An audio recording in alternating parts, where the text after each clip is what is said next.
숨진 서희초등학교 교사의 49제인 오늘 전국 교사들이 추모 집회를 여는 등 단체 행동에 나섰습니다. 일부 학교는 재량 휴업 상태고 오후에는 서울 여의도를 비롯해 전국 교육청별로 집회도 열릴 예정입니다. 수업 중 사고로 학부모에게 고소를 당해 압박감을 느낀 고등학교 교사가 스스로 목숨을 끊었습니다. 앞서 지난주 숨진 서울 양천구 초등학교 교사 추모제가 비공개로 열리는데 교육 현장에서 슬픈 소식이 이어지고 있습니다.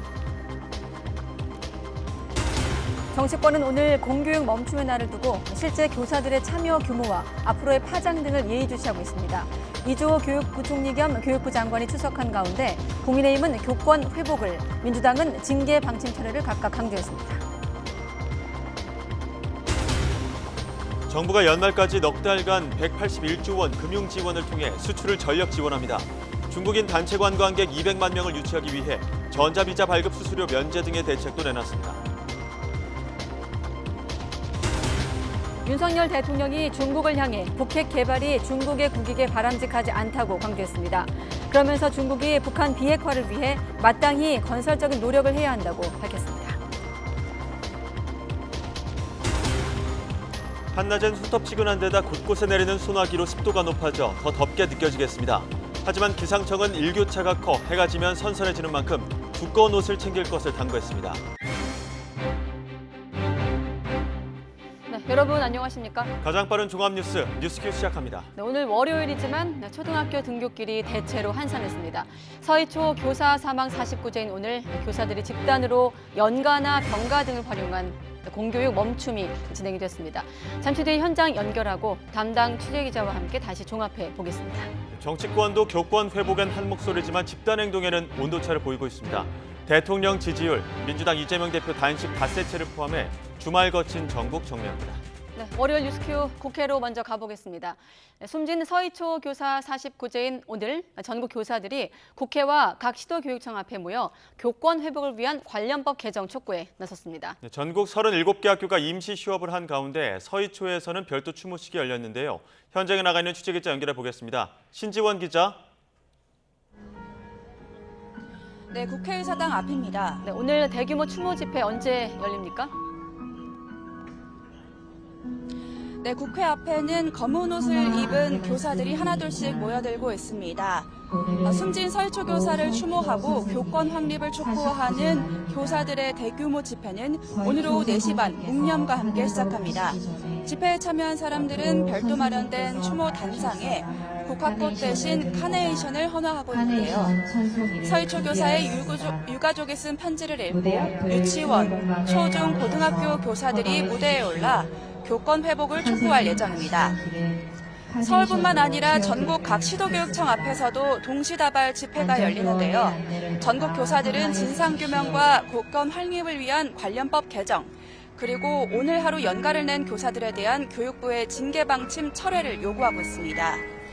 특히 며칠 사이에 서울과 경기, 전북의 학교 선생님 3명이 잇따라 극단적인 선택을 한 사실이 알려지면서 추모 물결이 확산하고 있습니다.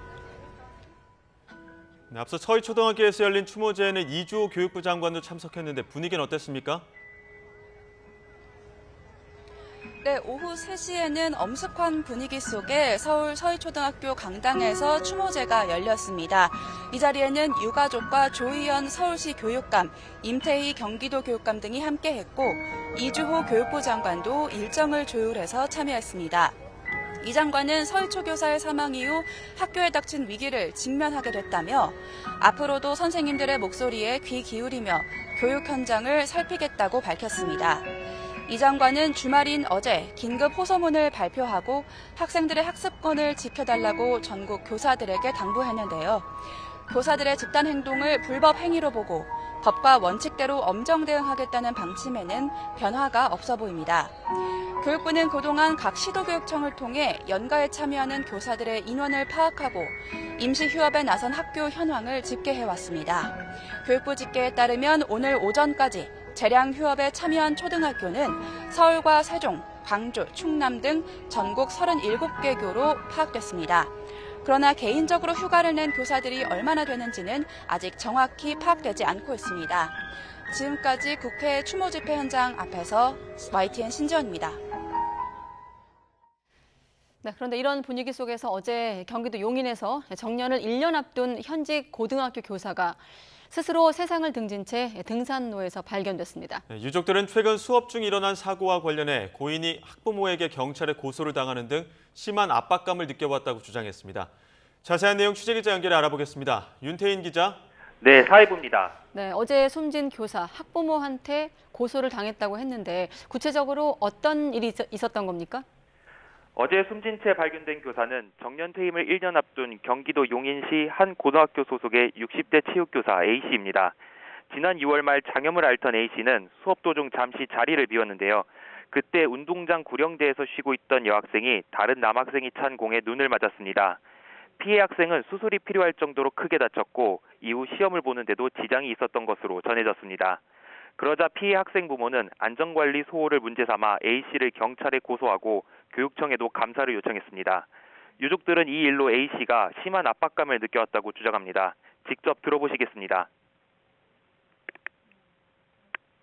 저희 아버지에게 약간 책임을 물고 싶어 하시는 것 같아서 마지막에는 이제 경찰 고발까지 하셔가지고 좀 저희 아버지가 많이 압박감을 받았던 상태였거든요. 유족 측은 오랜 시간 교직 생활을 하며 자부심을 느끼던 A씨가 최근 우울감을 느끼고 죄책감에 시달렸다고 덧붙였습니다. 이번 사건에 대해 전국 교직원 노동조합은 학부모 민원이 어떻게 이뤄졌는지, 그 과정에서 학교는 A씨와 어떻게 소통하고 조치했는지 규명해야 한다고 밝혔습니다. 경찰은 A씨의 휴대전화를 포렌식해 통화 기록과 문서 자료 등을 토대로 극단적 선택의 원인이 무엇인지 살펴볼 계획입니다. 이런 가운데 지난달 31일 숨진 서울 양천구 소재 초등학교 교사의 추모제가 오늘 비공개로 열렸습니다. 세상을 떠난 고인을 애도하기 위해 동료 교사는 물론 학부모들도 발걸음을 찾았는데요. 현장을 찾았던 학부모의 이야기도 들어보시겠습니다. 지금 대한민국의 교실의 현실은 힘든 학생을 만나면 그 책임을 모두 다 선생님이 떠안고 있어야 되는 현실이고, 아이 걱정 너무 많이 하지 마시고 하늘나라에서 편안하시라고. 어제 고인의 발인에는 조희연 서울시 교육감도 참석했는데요.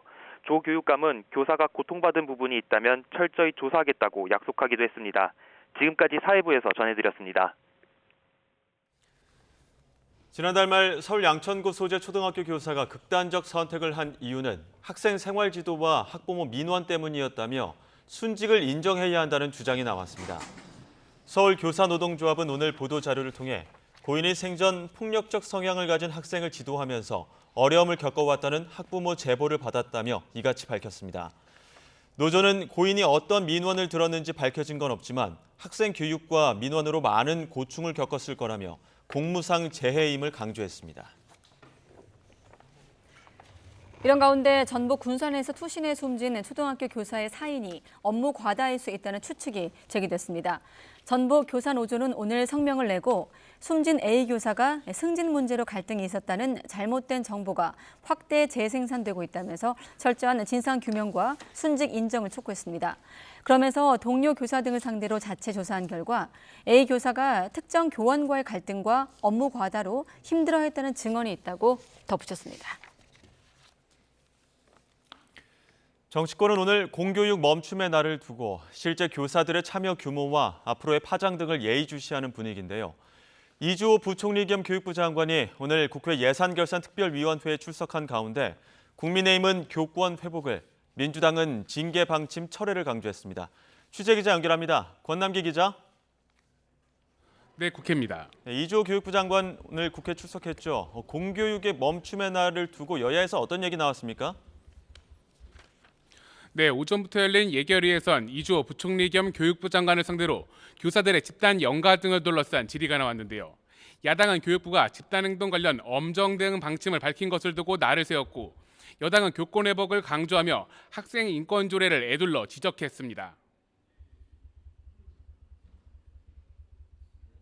학생 인권의 지나친 강조가 교권 추락의 주요 원인이라는 의견도 있고, 어느 한쪽만 지나치게 강조가 되면 문제가 생긴다고 생각합니다. 왜 연가를 내면 위법이다. 특히 그 추모제에 가면 집단행동에 해당된다. 막으려고 하십니까? 권리인데. 사실 학교라는 공간이 또 학생들의 또 그 학습권 또 인권이 또 존중돼야 좋습니다. 되는. 각 당에서도 관련 발언이 이어졌는데요. 민주당 아침회의에서 단식 닷새째인 이재명 대표는 정부가 형사조치 운운하며 교사들을 겁박하고 있다고 비판했습니다. 추모 모임 참석까지 방해하고 막고 있습니다. 정부는 이 부당한 겁박과 고발 방침을 철회해야 합니다. 여당에선 교육이 멈춰선 안 된다는 자제 메시지도 나왔지만 교사들의 반발을 의식한 등 정부와 달리 집단 행동에 대해 유화적인 발언이 줄을 이뤘습니다. 김기현 대표는 아침 회의에서 눈물 섞인 호소에 공감한다고 말했습니다. 국민의힘은 정부와 함께 교사의 정당한 교육활동 보장을 위한 선생님들의 눈물 섞인 호소에 귀 기울이면서 실질적인 교권 회복이 이루어질 수 있도록 신속히 조치하겠습니다. 이런 가운데 국회 관련 상임위인 교육위는 교권 향상 법안 관련 심사를 이어가고 있습니다. 여야 비쟁점 법안들을 중심으로 이번 달 본회의에서 최종 처리가 가능할 것으로 보입니다. 네, 그리고 무소속 윤미향 의원 관련 논란도 살펴보겠습니다. 윤 의원이 지난 1일 일본에서 친북단체죠. 제일본 조선인 총연합회, 그러니까 이 조총련 주최 행사에 참석한 것을 두고 논란이 커지고 있죠. 네, 그렇습니다. 대통령실은 윤석열 대통령이 자유민주주의 국채를 흔들고 파괴하려는 반국가 행위에 대해 정치 진영에 관계없이 모든 국민과 함께 단호하게 대응해야 한다고 말했다고 전했습니다. 대통령실 관계자들은 조총련이 주최한 관동 대지진 100주년 행사에 참석한 무소속 윤미향 의원을 겨냥한 것이라고 전했는데요. 국회에선 국민의힘이 윤 의원을 국회 윤리특위에 제소했고 각 상임위에서도 관련 논란이 이어졌습니다. 조총련 구성원을 접촉하기 위해서는 사전에 접촉 신고를 해야 하지만 윤미향 의원은 신고한 바가 없다고 했습니다. 현행법을 위반한 거 맞습니까? 네, 현행법을 위반을 했습니다.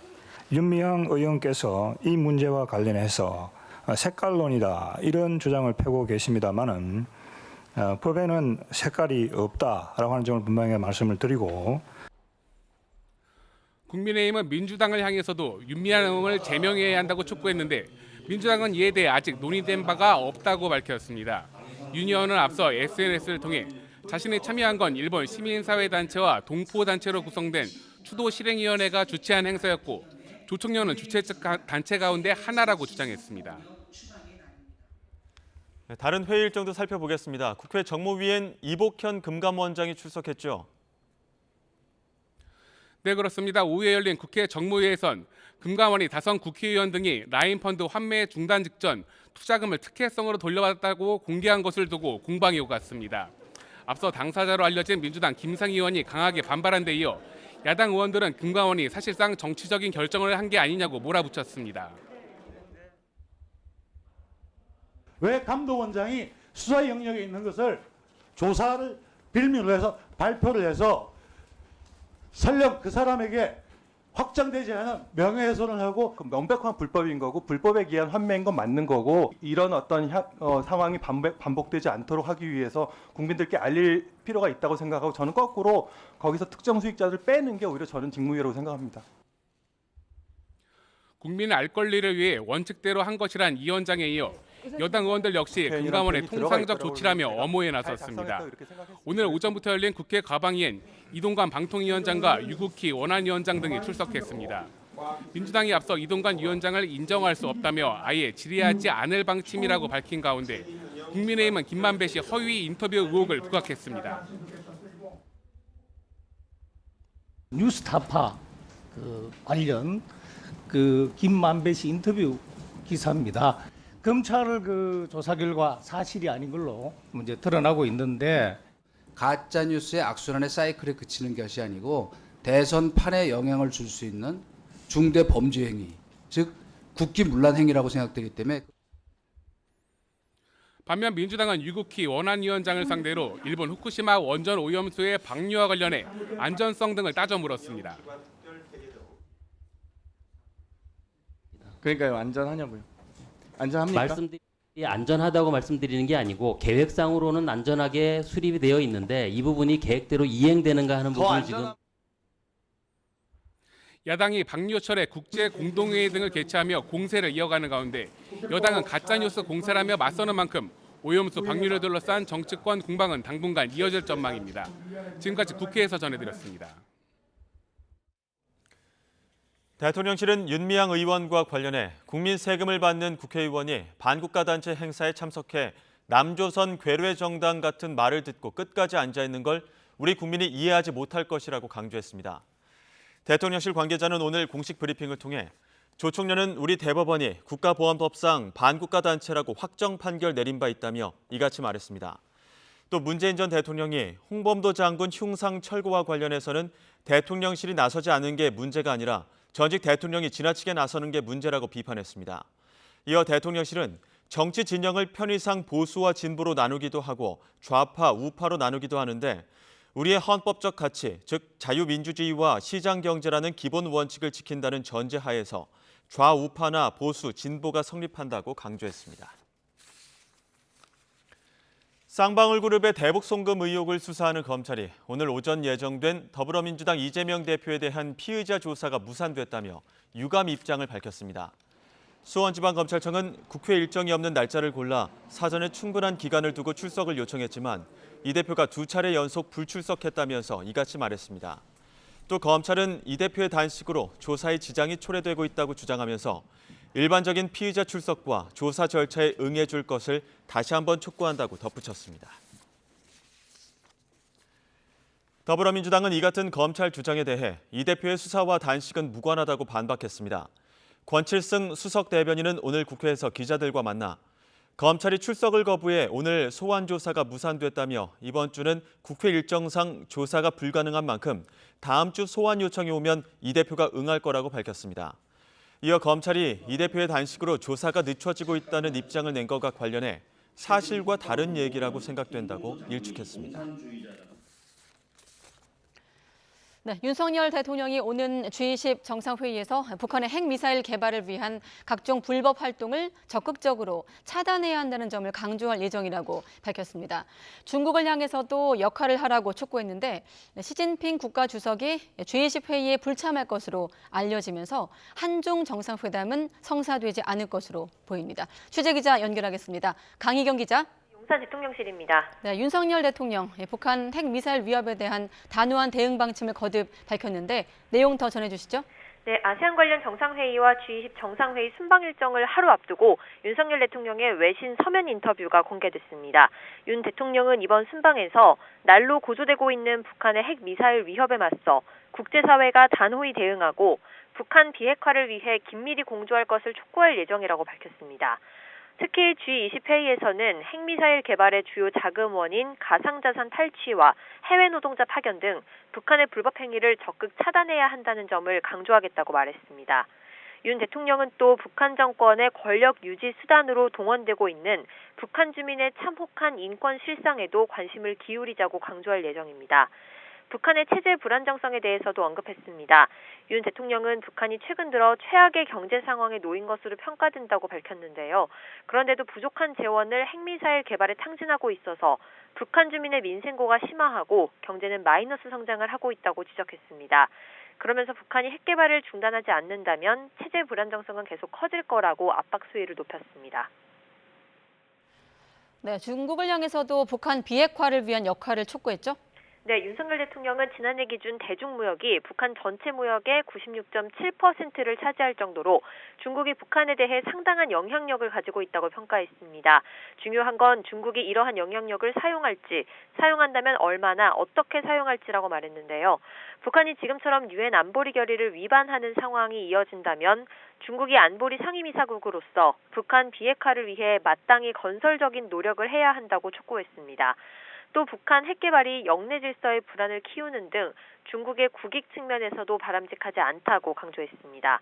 대통령실 고위 관계자는 중국이 조금만 더 신경 쓰면 북한의 각종 불법 행위를 차단할 수 있다는 배경이 깔려 있는 것이라며 윤 대통령이 이번 정상회의 국제회담 발언에서 압축해서 문제를 제기할 것으로 보인다고 설명했습니다. 다만 관심이 모였던 한중 정상회담은 중국 시진핑 국가주석이 G20 회의에 불참할 것으로 알려지면서 열리지 않을 것으로 보입니다. 북한 문제 외에도 윤 대통령은 이번 순방에서 인도태평양 지역의 자유, 인권, 법치에 대한 의지를 밝히고 공급망 회복력 강화를 위해 수출입 다변화와 안정적인 공급망 구축이 중요하다는 점도 강조할 방침입니다. 지금까지 용산 대통령실에서 YTN 강희경입니다.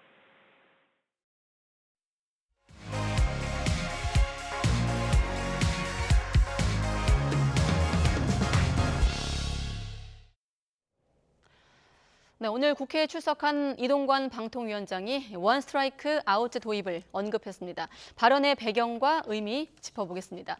정치권의 이념 공방은 수그러들지 그런 기미를 보이지 않고 있는데 오히려 더 확산하는 분위기입니다.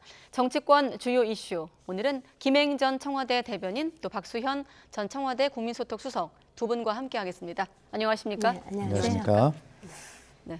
두 분도 앞서 보셨겠습니다만 지금 교사들이 지금은 국회로 이동해서 집단행동에 나서고 있는데 지금 국회에 가서 교사들이 내세우고 있는 요구사항도 관련법 개정 아니겠습니까?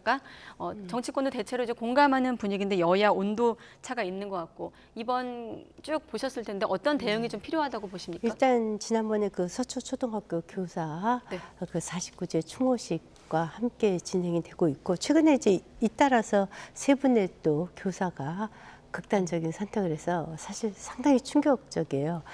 정말 공교육이 무너졌구나. 그리고 우리 학부모들이 정말 어린 학생들이 사교육 시장에 내몰리고 있구나 이런 생각을 참 했어요. 두 가지가 지금 문제인 것 같아요. 아동학대법 관련법을 개정하자. 또 하나는 이제 악성 민원에 강경 대응하자. 이 두 가지 얘기인데 특히 이제 아동학대를 신고만 하면 교사를 바로 직위 해제해서 범죄시하는 거. 이것이 이제 진상조사가 되기도 전에 이렇게 직위 해제를 하는 것 자체가 이제 교사들을 위축들게 하거든요. 그래서 지금 교육부, 법무부가 공동 TF팀을 구성을 했고 여기 이제 복지부, 경찰청도 참여를 한다고 하니까 여야가 빨리 이 아동학대법 이 개정에 좀 나서는 것이 제일 시급하다 이런 생각이 듭니다. 네, 선생님의 안타까운 죽음에 대해서 49제를 맞아 다시 한번 그 조의를 표하고요. 지금 김행 대변인께서 아주 공감이 가는 말씀을 해주셨어요. 이 원인이 어디에 있는가를 잘 분석하는 것이 좋은 대책을 만들어내는 지름길 아니겠습니까? 처음에 이 문제가 나왔을 때 바로 그 학생의 인권조례 제정이 이런 문제를 교권의 추락을 불러왔다라고 하는 문제의 분석도 있었는데 네. 오늘 김행 대변인 말씀하시는 거 보니까 이 문제가 하여튼 종합적으로 봐야 되는데 저는 개인적으로 이것이 그 아동학대법에 관한 이런 문제들을 좀 탄력적으로 잘 봐야 된다. 이것이 실제 영향을 많이 미치고 있다는 현직 교사 선생님들 의견을 많이 듣고 있거든요. 네. 그래서 학생 인권 조례보다는 이런 아동학대에 관한 법에 관한 이런 문제를 인식하고 계신 것에 대해서 공감이 가고요. 예, 그다음에 그 선생님들이 악성 민원에 시달리지 않도록 대응하는 그 매뉴얼 같은 것들을 좀 제대로 만들어 드리는 것. 이것이 일단 교권 회복의 모든 것은 아니겠으나 교권 회복의 출발은 될 수 있겠다라고 하는 측면에서 민주당도 이 문제에 적극 협조할 것은 분명합니다. 네. 공교육 멈춤이지만 그 괄호 열고 정상화라고 되어 있거든요. 정상화로 가는 과정에 좀 아직은 온도차가 있습니다만 정치권도 좀 힘을 모아주길 바라고 다음 주제로 넘어가겠습니다. 총선 앞두고 마지막 정기국회가 열렸는데 이번 정기국회 곳곳이 암초가 있고 전장이 될 거라는 게 대체적인 분석이었는데 그중에 하나가 이동관 방통위원장의 등장 아니겠습니까? 오늘 과방에 처음으로 출석을 했는데 일단 민주당 의원들이 다시 복귀하긴 했지만 퇴장을 했었거든요. 전원 퇴장의 의미는 어떤 걸까요? 예, 애초에 이동관 방통위원장의 임명을 반대했고 또 지명을 철회할 것을 요청을 드렸고 네. 또 청문회 자체도 저희가 어떤 결론을 냈는지 잘 알고 있지 않습니까? 그런 입장의 연장선상에서 다시 한번 이동관 방통위원장의 임명 강행을 항의하고 또 이동관 방통위원장이 기왕에 어쨌든 임명이 됐으니까 앞으로 잘 지켜보겠다라고 하는 경고의 의미도 당연히 함께 포함이 돼 있는 것이다. 네. 이렇게 말씀드릴 수 있겠습니다. 네. 저는 이번 그 뉴스타파의 가짜 뉴스 사건은 정말 충격적이에요. 이건 국기문란 정도가 아니라 대한민국을 통째로 흔드는 이런 상황이다.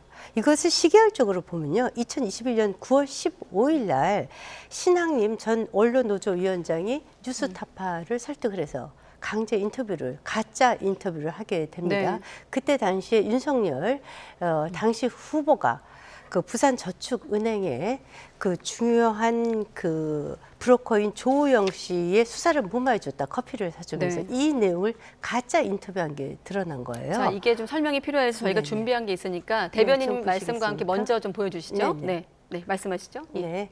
그러고 나서 바로 21년 10월 달 보름 후에 이재명 대표께서 페북에다가 대장동 몸통은 윤석열이다. 이런 얘기를 해요.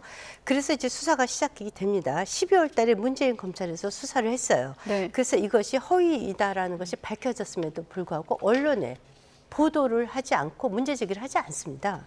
그러고 나서 22년 3월 6일 날 대선을 3일 앞두고 이 녹취록이 뉴스타파 녹취록이 터집니다. 이것은 대통령 선거를 그냥 흔들어대겠다는 거거든요. 이것은 정말 이회창 때 김대엽 사건하고 똑같아요. 그 병역, 의혹, 조작하고 똑같습니다. 그리고 문재인 대통령 당선되실 적에 그때의 드루킹 사건하고 똑같은 국기 문란 사건이라서 저는 정말 충격받았어요. 네. 그리고 나서 22년 2월 24일 날 TV 토론에서 이재명 대표가 조우영에게 왜 커피 타줬냐고 윤석열 대통령께 물어봐요. 이것이 전부 다 시나리오대로 이루어졌다는 거예요. 어떻게 이렇게 시나리오가 될 수 있습니까? 그리고 22년 3월 7일 날, 3월 6일 날 뉴스타파가 녹취록을 하자마자 MBC에서 이것을 9시 뉴스에서 4차례나 보도를 하고 특히 당시에 그 우상호 선거대책본부장이 라디오 방송까지 나와서 이것을 문제 삼습니다. 그리고 3월 9일 날 선거가 있었어요. 저는 윤석열 대통령이 당선되신 게 기적이다. 자, 네, 대변인님. 이렇게 생각을 자, 이번 합니다. 사안, 네. 지금 방금 말씀하시는 부분은 지금 자막처럼 검찰이 의심하고 있는 대목이고 앞으로 이제 사실관계를 파악하는 과정이 필요할 텐데 여전히 모르시는 분들을 위해서 대변인 설명과 함께 저희가 그래픽을 준비했는데 그래서 이동관 방통위원장도 오늘 국회에서 이번 의혹 관련해서 국기문란 행위 이렇게 규정을 했거든요. 자, 이동관 위원장 얘기 듣고 박 전 수석께 또 의견 이어가겠습니다. 수사 당국의 수사와 별개로 그 방심위 등 말하자면 저희 이거를 모니터하고 또 감시하는 곳에서 엄중 조치를 할 예정입니다. 다시는 이 같은 일들이 발생하지 않도록 말하자면 원 스트라이크 아웃제 도입을 반드시 해야 된다고 생각합니다. 지금까지는 흔히 저희가 얘기하는 포탈의 가짜 뉴스 전달 책임이 애매하거든요. 이런 부분에 대해서도 엄중하게 책임을 묻는 입법이 필요하다 그런 생각이 들고 그 부분에서는 이제 국회에서도 많이 도와주셔야 될 거라고 생각을 합니다. 이게 좀 눈에 띄는데 어떻게 보십니까? 예, 우선 김행 대변인께서 말씀하신 뉴스타파의 가짜 뉴스를 시계열로 설명하면서 그것이 이재명 대표의 발언이 있었고 우상호 대표의 발언 등에서 이것이 마치 잘 짜여진 시나리오라고 민주당의 그 활용까지도 말씀하셨는데 네. 예, 어느 정당이든 언론에 나오고 그것이 뭐 가짜로 판명되기 전까지는 그 언론을 이용해서 발언하는 것은 뭐 기본적인 것 아닙니까? 근데 그것이 그런 부분까지 전부 다 대선 전략으로 처음부터 시나리오로 짜져 있었다라고 네. 하는 것은 그것은 동의하기 참 어려운 말씀이고요. 이동관 방통위원장이 뭐 저렇게 뭐 강하게 나올 것으로 생각은 했습니다만 다만 가짜 뉴스라고 하는 것 뭐 당연히 퇴출을 시켜야죠. 그런 어떤 방송 환경, 언론 환경을 만들어야 되는데 그런 상황 속에서 어떤 균형을 잘 맞추는 일, 이런 문제는 굉장히 중요한 일이어서 기울어진 언론 환경을 바로잡는다는 명분으로 그리고 이런 어떤 한 꼬투리를 딱 잡아서 이것을 척결한다는 이런 어떤 것으로 일반화해서 언론 방송의 환경 전체를 다시 한번 뒤흔들고 무너뜨리는 이러한 일이 없도록 해야 된다라고 하는 생각을 분명히 갖고 있고요. 네. 지금 이동관 방통위원장이 분명하게 뭐 예산 삭감 같은 문제도 하지 않아요. 좀 YTN과 관련된 YNT 사이언스의 그런 어떤 40억 원대 과기부를 통해서 지원되는 그런 어떤 공모 예산 내년까지 됐는데 이것도 지금 문제 삼고 있고 그다음 YTN 글로벌 센터의 해외 동포청을 통해서 지원하는 예산까지도 지금 직접 언급하고 있단 말이에요.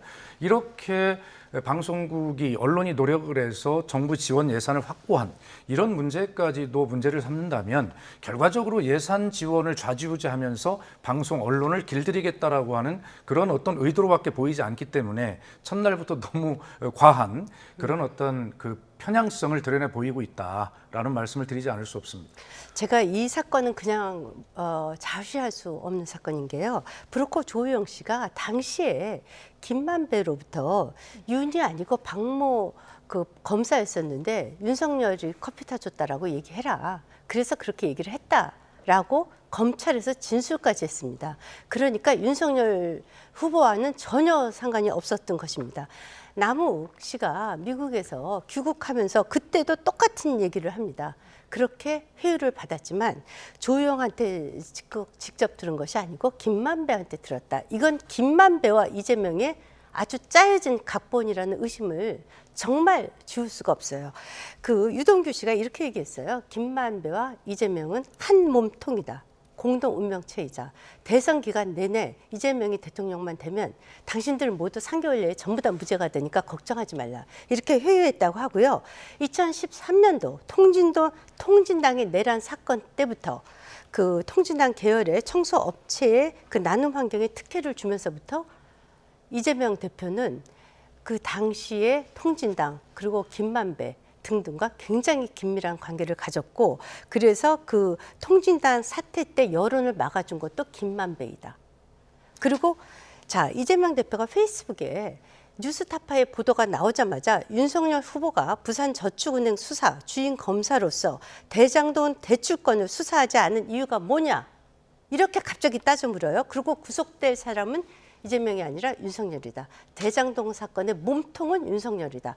굉장히 많은 국민들이 헷갈렸습니다. 당시에. 네, 지금 그리고 잠깐 문재인 대변인이 정부 당시에 말씀하시는 부분은 이제 21년 12월 검찰은 이미 조 씨가 수사받은 검사가 윤석열이 아니고 박모 씨라는 진술까지도 확인했지만 네. 이것을 잘못된 언론 보도라고 기소도 안 하고 아무것도 하지 않았습니다. 이런 것들이 정말 김만배, 이재명 그 문재인 전 대통령 정부의 검찰까지 이르기까지의 너무도 일련의 MBC, KBS 그리고 여타 포탈까지도 다 일련의 정말 어떻게 이렇게 한치도 어긋난 없이 짜여질 수 있는지 정말 의심하지 않을 지금 수가 방금 없습니다. 말씀하신 건 이제 대선을 불과 사흘 앞두고 이제 당시 어떤 언론 보도가 대선 국면에서 막판 변수로 떠올랐던 부분에 대해서 맞습니다. 문제점을 지적하셨습니다만 아까 박 전 수석께서는 그 보도와 대선 전략이 연결되는 거는 아직은 좀 과장된 거다라고 아직은이 보시는 아니라 거죠? 상식적으로 그렇게 말씀하시는 건 너무 많이 나가시는 말씀이고요. 지금도 김행 대변인을 위해서 말씀드리지만 그렇게 개인 의견을 어떤 전제로 하시면서 그런 중요한 문제들을 마치 기정사실화하는 듯한 발언을 삼가해 주셨으면 좋겠습니다. 네. 그리고 지금 우리가 가짜뉴스 퇴출이나 지금 이런 부분에 대해서 이동관 방통위원장의 이야기를 나누고 있는데 자칫 우리 김행 대변인께서도 이 방송을 통해서 그렇게 말씀하시면 또 다른 어떤 가짜뉴스를 지금 생산하시고 있는지도 모르거든요. 자 보세요. 21년 9월 15일 날 최초로 인터뷰를 합니다. 아니 그러니까 그건 개인 생각이신데 전 민주언론노총 민주언론위원장은 책 3권 값으로 1억 6,500만 원을 받았다고 합니다. 뉴스타파에 이것을 주선한 대가로 1억 6,500만 원을 받은 것입니다.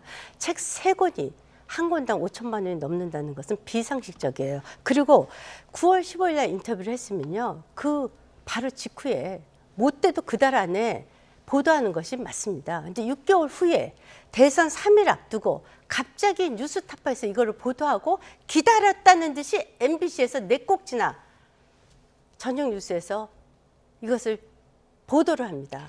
그리고 그러니까 기다렸다는 듯이 우상호 선대 대책위원장이 MBC 라디오 방송에 나옵니다. 그리고 이것이 포탈에 도배를 합니다. 이 상황에서요. 이거는 정말 언론의 보도 준칙의 기본 원칙에 어긋나는 거예요. 신학님 전 언론 노조 대책위원장은 1억 6,500만 원을 왜 받았습니까? 지금 그 토론과 굉장히 그 다른 말씀들을 많이 하시는데요. 토론에 좀 집중을 해줬으면 좋겠고, 그런 문제들은 뭐 지금 말씀하시는 개인적 확신이 있을지 모르지만 그것이 사실로 드러날지는 이제 수사를 통해서 밝혀질 것 아니겠습니까? 그래서 너무 많이 그 민주당의 대선과 연결되는 확신적 발언을 삼가해 주셨으면 좋겠다는 말씀 다시 한번 드립니다.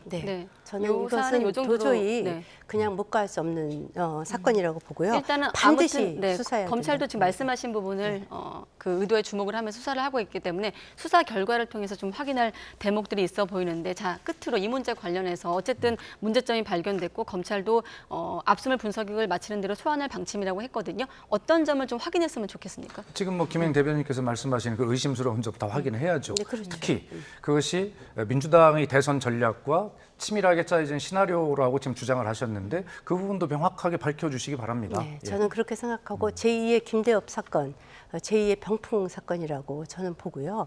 그리고 정말 지난 드루킹 사건도 김경수 당시 경남지사가 깊숙이 개입된 사건인데, 이렇게 대선 때마다 국기가 흔들리는 것은 정말 저는 충격적이고, 저는 굉장히 보수적인 사람인데 그때 저도 뉴스타파 기사를 보고 충격적으로 흔들릴 뻔했습니다. 그래서 저는 이 충격이 더 심해요.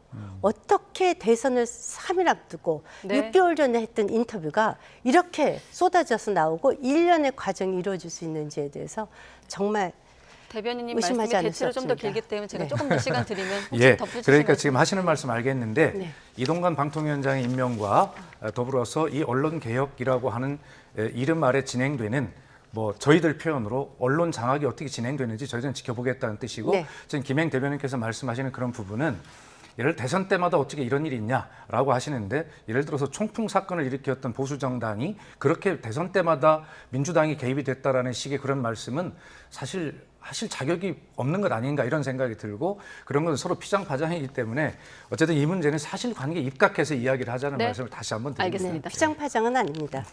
그리고 앞서 대통령실 속보가 있었기 때문에 다음 논란도 조금 더 확산될 여지가 있는데, 자, 총련 주최 간토 대지진 추모식에 참석한 윤미향 의원, 오늘 국민의힘이 윤리특위에 제소를 했거든요. 두 번째 징계안 인 것 같은데, 지금 국민의힘이 민주당을 향해서도 뭐 지금은 무소속이긴 합니다만 동참을 요구하고 있거든요. 이번 사안은 어떻게 될까요? 글쎄, 이 문제는 저는 윤미향 의원의 행동을 이해할 수가 없어요. 뭘 무소속이라고는 하지만 민주당을 통해서 국회의원이 된 분이기 때문에 민주당도 또 심각하게 받아들여야 할 문제이죠. 어쨌든 정당의 소속이라고 하면 당 대표와 당의 시스템을 통해서 일정이 확인이 되기 때문에 문제가 뭐 줄어들긴 하지만, 이 무소속 의원의 어떤 해외 일정 이런 것들에 대해서는 아마 국회의장이 직접 한번 시스템을 마련해 확인해 본 이런 것도 중요하다는 생각이 들고요. 다만 이 윤미향 의원의 개인적인 이런 행동 때문에 지금 관동 대지진으로 인해서 우리 조선인들이 6천에서 2만 3천 명까지 학살되었던 그 아픈 역사가 이 논란으로 잊혀지지 않기를 저는 바라면서, 윤미향 의원의 문제는 법에 의해서 분명하게 조사를 해서 처결할 건 처결하고 국회에서 할 건 해야 할 일은 해야 한다고 생각합니다. 그 조총련이 어떤 단체인지를 저 대한민국 국민이 모르지 않습니다. 잘 아시다시피 대법원에서도 이적단체로 규정한 단체이고요. 늘 대한민국을 남조선 괴뢰 집단이라고 부르는 단체입니다. 그리고 이 단체는 그 일본에 있는 우리 그 조선 시대 때부터 넘어간 그 제1교포들, 그리고 또 일본의 국민들을 납북하는데 아주 앞장선 그런 단체입니다. 그래서 우리나라 대한민국 국민들이 북한으로 끌려가는데 정말 앞장선 단체거든요. 이 단체가 어떤 단체인지 너무나 잘 압니다. 친북 제일 그 동포 단체 아닙니까? 이런 단체를 정말 대한민국 누구나 다 아는 이런 단체 집회에 초청받아서 간다는 것은 정말 너무나 비상식적이라서 정말 어떻게 말씀을 드려야 될지 모르겠어요. 누가 간토 대지진의 슬픔을 모릅니까? 그때 우리가 나라도 잃고 정말 얼마나 정말 그들이 어떻게 끌려갔습니까? 그거 모르지 않습니다. 그거와 지금 반헌법 단체에 의해서 주최한 행사에 대한민국 국회의원 신분으로 주일 대사관에 그 지원까지 받으면서 간다는 것은요, 이건 상상을 불허해요. 어떻게 이런 일이 있을 수 있고 또 네. 더더군다나 지금까지 민주당에서 이와 관련된 어떠한 대변인 성명도 나오고 있지 않다는 겁니다. 그럼 대변인 성명이 나와야죠. 이거 정말 이해할 수 없고요. 지금 민주당이요. 후쿠시마 오염수 문제 제기하는 거 좋습니다. 그러면 왜 일본의 3인당을 찾아갑니까? 일본의 3인당도 친북, 친중, 반미단체 아닙니까? 오죽하면은 그 지금 현재 의석수가 단 3석뿐이 안 되는 그 초초초 미니 정당이에요. 왜 그렇게 됐냐 아시잖아요. 대한민국을 괴뢰 집단이라고 하고 남조선을 실패한 국가라고 하고 그리고 그 북한의 위대한 김일성 지도자가 지도하는 국가라고 하고 미국은 남조선 침략자라고 하고 미군 철수하라고 하고 그리고 그 살인병기 미군들은 대한민국에서 물러나라 이렇게 하는 3인당을 왜 찾아가서 후쿠시마 오염수 대책을 논의합니까? 자, 윤미향 의원, 이것도 정말 이해할 수가 없어요. 정치적 책임과는 별도로 지금 이 문제가 홍범도 장군 형상 논란과 형상 이전 논란과 관련해서 다시 또 이념 공방을 격화하는 것 아닌가 이런 시각도 있는데 포함해서 질문드리면요. 예, 그러니까요. 네. 그래서 다시 한번 말씀드리지만 분리를 해서 좀 봐야 되는데 윤미향 의원의 어떤 위법의 문제는 위법대로 처리하면 될 문제다 생각을 하고요. 뭐 김행 대변인 말씀에 동의합니다. 그리고 아까 제가 말씀드렸듯이 관동 대지진에서 학살된 우리 조선인들의 이런 추모하고 이런 문제들에 대해서 역사를 바로 정리하는 문제들이 윤미향 의원의 문제로 이것이 어떤 희석이 되지 않도록 하는 것이 굉장히 중요하겠다는 생각이 들고요. 네. 예, 지금 민주당의 입장을 제가 여기 나와서 뭐 다 대변하는 대변인은 아니겠습니다만 지금 김행 대변인 말씀에 동의를 하지 않습니까?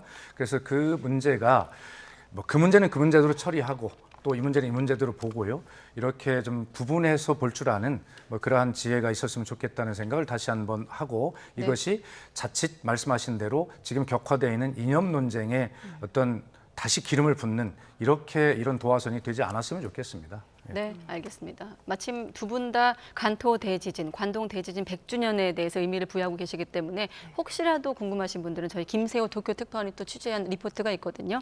찾아서 한번 확인해 보시면 도움이 될 것 같고 사실 다른 시간대 대담에서 워낙 단식 관련한 주제를 많이 다뤄서 뒤로 미뤘는데 시간이 별로 없어서 많이는 못 다룰 것 같습니다. 자, 이재명 대표 단식으로 좀 넘어갈 텐데 여야의 시각차를 먼저 듣고 시간 관계상 두 분의 의견으로 이어가겠습니다. 네. 온갖 범죄 혐의로 얼룩진 정치인 한 명을 비호하기 위해 제1야당 민주당이 퇴행의 길을 거듭하고 있습니다. 뚜렷한 목적도 합리적 명분도 찾기 힘든 이 대표의 묻지마 단식은 어떻게든 본인 구속을 회피해보겠다는 범죄 피의자의 땡깡 그 이상도 이하도 아닐 겁니다. 이재명 대표의 목숨을 건 단식이 오늘 5일째입니다. 제 경험상 오늘이 제일 힘든 날인 것 같습니다. 단식해본 사람은 다 압니다. 하루하루가 고통입니다. 이재명 대표는 더 큰 고통에 신음하는 국민과 민주주의를 위해 결단한 것입니다. 민주주의 수호의 80분으로 힘든 날을 버티고 있습니다. 네, 단식 5일째입니다. 사실 단식의 어떤 지금 시점에선 진정성, 명분 그리고 출구 전략에 대한 질문과 답변이 좀 많았는데 어떻게 좀 보고 계십니까? 예, 뭐 국민의힘의 박대출 정책위의장님께서 뭐 3가지가 없는 단식이다 이렇게 하시면서 지금 앵커께서 말씀하신 그 뭐 지적을 하셨는데요. 네. 뭐 일단 뭐 겸허하게 뭐 받아들여야죠.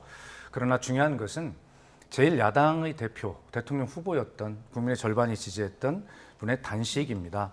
지금 이재명 대표의 단식을 뭐 조롱하는 것도 좋습니다만 그러나 그런 분이 지금 어떤 자신의 어떤 사법적인 문제를 피하기 위해서 정치적 꼼수 셈법으로 단식을 한다라고 하신다면 저부터도 지지를 철회하겠습니다.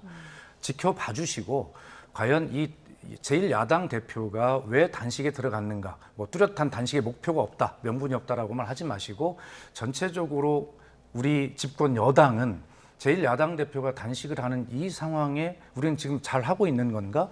라고 하는 그런 의미로 한번 받아들여 줘 보시면 이재명 대표의 단식장에 김기현 대표가 찾아가셔서 정말 이제 일어나셨으면 좋겠다라고 손을 잡는 그 모습으로 여야 협치의 출발이 될 수도 있지 않겠습니까? 그래서 조롱으로만 일관하지 마시고 제1야당 대표가 단식하는 이 상황을 집권당이 좀 더 무겁게 받아들여 주셨으면 어떤 제가 볼 때는 대화의 물꼬가 틀 가능성이 있다. 저는 그렇게 판단합니다. 민주당은 과반을 넘는 거대 정당이고 대한민국 제1정당입니다.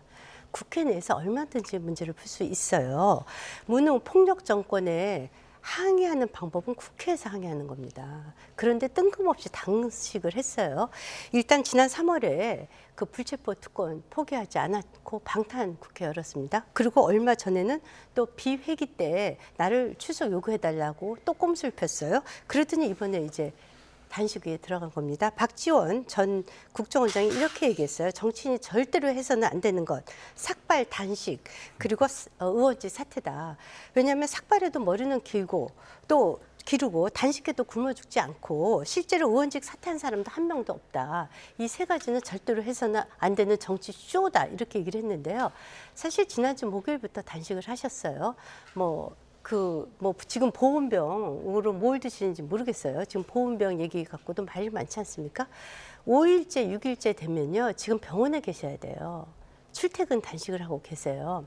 제 개인적인 얘기를 드리면 저는 오후 8시부터 아침 8시까지 아무것도 안 먹어요.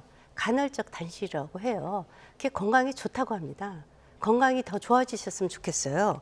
그리고 정말 국회로 돌아오셨으면 좋겠어요. 그리고 죄 증거 없다고 늘 말씀하시잖아요. 그럼 정정당당하게 그 체포영장이 국회에 청구되면 되는 대로, 안 되면 되는 대로 영장실질심사 받으시면 돼요. 그러면 당연히 기각되시죠. 그러면 될 거를 왜 이렇게 나라를 어지럽게 하시는지, 그리고 또 왜 이렇게 민주당을 볼모로 삼아서 민주당에 정말 제대로 된 국회의원들, 양식 있는 국회의원들을 괴롭히는지 정말 안타깝습니다. 또 시간이 더 길어져서 제가 한 번 더 드리고 마무리하겠습니다. 네. 제발 보온병에 무슨 사골 국물이 들었을 것이다 라고 하는 그러한 과도한 추측과 조롱은 삼가해 주셨으면 좋겠고 설사 그런 생각이 들어도 집권당답게 제1야당 대표의 단식을 무겁게 받아주시고요. 그리고 만약에 지금 걱정하시는 대로 이재명 대표가 사법적 절차를 피하기 위한 꼼수로 이것을 하는 것이 드러난다면 그때 가서 비판을 하셔도 충분하지 않겠습니까? 네, 오늘은 여기까지 듣겠습니다. 김행전 대변인, 박수현 전 수석 두 분과 함께했습니다. 고맙습니다. 네, 고맙습니다.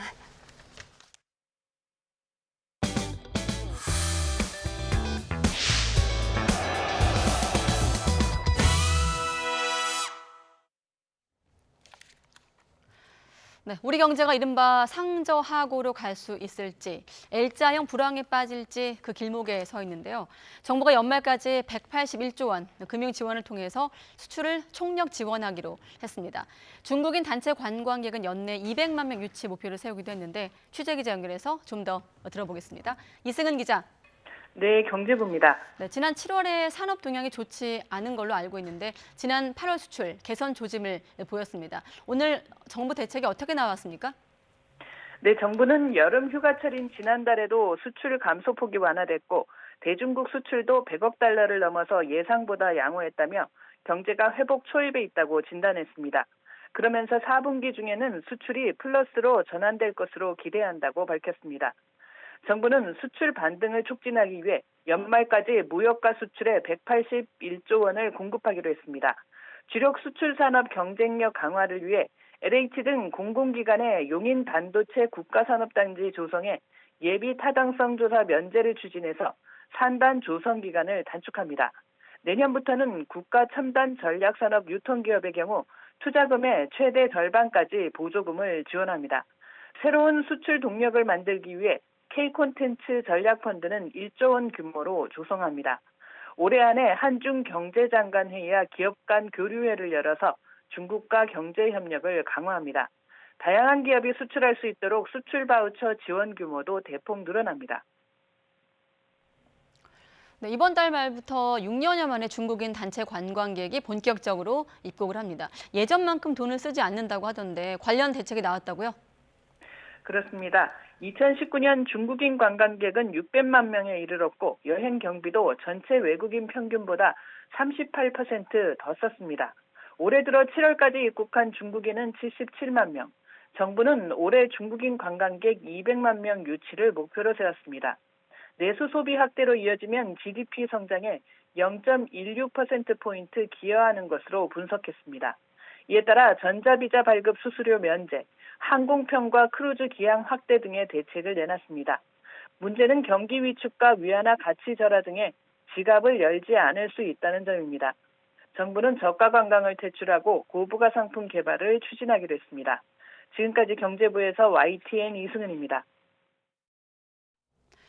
네, 지난달 31일부터 코로나19 감염병 등급이 4급으로 내려가면서 전수조사가 종료된 가운데 코로나19 확진자가 4주 연속 감소세를 보였습니다.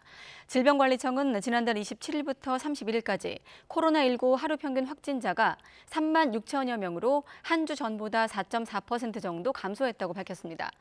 감염 재생산 지수 역시 1 이하를 유지하고 있어 여름철 확산세가 꺾인 뒤 감소하는 모양새가 계속 이어질 것으로 전망됩니다. 이기일 보건복지부 1차관이 국민연금 지급보장을 명문화하겠다고 밝혔습니다. 이 차관은 오늘 KTV에 출연해 국민연금법에 안정적으로 받을 수 있다는 조항이 있지만 명확하게 해달라는 요청에 따라 향후 개혁 시 더 명확하게 할 계획이라고 말했습니다. 또 국민연금 개혁은 17년 동안 미뤄온 과제라며 미래 세대를 위해 반드시 사회적 합의를 이뤄내겠다며 개혁 의지를 거듭 강조했습니다. 출산율 0.7명도 깨질 위기라며 인구 절벽을 실감하고 있는 요즘. 저출산 문제를 해결해야 한다는 목소리가 곳곳에서 흘러나오고 있죠. 그럼 실제 당사자들, 이 MZ세대들이 내놓은 저출산 대책은 어떤 것들이 있을까요? 한국무역협회가 MZ세대들을 대상으로 저출산 극복 대책 논문 경진대회를 진행했습니다. 최우수상은 박효진 대구대 난임연구소 연구원이 제출한 생식세포 냉동 보관을 통한 40대 이후의 출산 지원 방안이 선정됐습니다. 요즘 청년들은 결혼과 출산보다 개인의 성공과 성과에 더 관심이 많다며 출산 시기를 조금 미루더라도 건강한 20대에서 30대 초반 남녀의 생식세포를 냉동 보관할 수 있는 시스템을 지원하고 건강검진 항목의 가입력, 즉 가임이 가능한 능력을 추가해 관리하자는 내용 등이 담겼습니다. 그 외에도 다양한 아이디어들이 등장했는데요. 대회에 참여한 한 팀은 연애를 하기 위해서는 연애 세포를 깨워야 한다며 20대 초반 청년들의 로맨스 장르 문화 공연 관람에 월 1회 5,000원을 할인해주는 사업 제안도 나왔습니다. 또 청년들의 육아에 대한 두려움을 해소하고자 MZ세대 중심의 베이비시터를 도입해 아이 돌보는 경험에 익숙해지도록 해야 한다는 의견도 등장했습니다. 요즘 연애 리얼리티 프로그램들도 많죠. 이런 프로그램들과 온라인 데이팅 앱을 활용해 청년들의 데이트 기회를 늘려야 한다는 의견들도 나왔습니다. 이런 데이트 지원책까지 나온 배경엔 물가가 워낙 오르다 보니 청년들이 아예 데이트를 포기하거나 줄이는 경향들이 있기 때문인데요. 식사 대신 커피 한잔 하면서 10분 소개팅을 하는 청년들이 있는가 하면 인플루언서가 아니더라도 일반인이 개인 SNS로 협찬을 받아 데이트를 즐기는 협찬 데이트가 느는 것도 이 고물가 속 데이트 활로를 모색하려는 세태가 반영된 것으로 보입니다. MZ세대가 내놓은 저출산 대책은 공통적으로 청년들이 마음 편히 일할 수 있고 또 마음 편히 부담 없이 데이트할 수 있는 환경을 만들어주는 것이 필요하다고 강조하고 있는데요. 전문가도 청년들의 생애 과정을 이어주는 것이 중요하다고 지적하고 있습니다. 함께 들어보시죠.